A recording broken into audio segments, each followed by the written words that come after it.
Hello, everyone. My name is Jonathan Fernandez, and I'm a senior.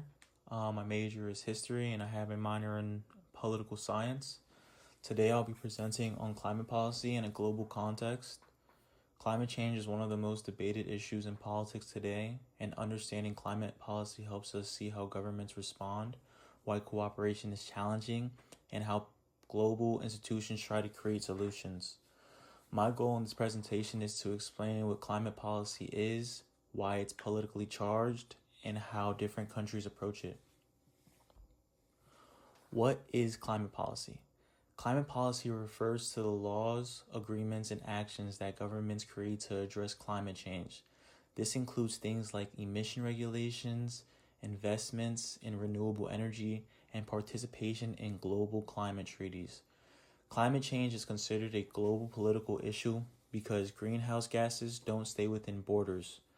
What one country does or doesn't do affects the entire world, which makes international cooperation extremely important. Why is climate change politically charged? Climate policy becomes politically complicated for three main reasons. First is collective action problem. All countries benefit from reducing emissions, but each country also benefits economically from not making changes. This creates tension. Second, there is unequal responsibility. Wealthy, industrialized countries historically caused more emission, while developing countries argue that they still need more room to grow economically. And finally, domestic politics within each country play a huge role. Different political parties, industries, and interest groups push different agendas. These conflicts make climate negotiations long and difficult.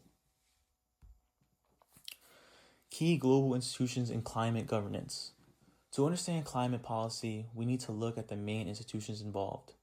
The UNFCCC, or United Nations Framework Convention on Climate Change, organizes global negotiations and sets the overall framework. The IPCC, or the Intergovernmental Panel of Climate Change, provides scientific reports that guide policy decisions. It doesn't make policy, but it heavily influences it.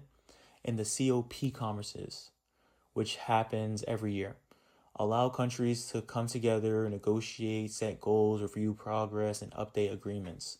These institutions give structure to global climate cooperation. Major global agreements. Several major international agreements shape climate policy today. The Kyoto Protocol in 1997 was the first treaty to create legally binding emission targets, but it focused only on developing countries, which led to debates. The Paris Agreements in 2015 is the most significant global climate deal. Nearly every country joined, and instead of forcing action, it allows each country to set its own climate goals, known as nationally determined contributions. More recently, countries have discussed creating loss and damage funds, which are financial resources to help poor nations respond to climate impacts caused by wealthier nations. Climate policies across countries. Different countries take very different approaches to climate policy. In the United States, climate policy varies a lot by state and is strongly affected by the political polarization. Some states like California are very aggressive, while national policy changes depending on who is in office at the time. The European Union is generally seen as a global leader in climate policy. It uses a cap and trade system, sets strict emission targets, and invests heavily in renewable energy. China, which is currently the largest emitter, is also the biggest investor in renewable energy. China tries to balance rapid economic growth with environmental protection, and because its government is centralized, it can implement large-scale projects quickly. Comparing these three regions helps us see how political, economics, and development levels shape climate policy. Global challenges going forward.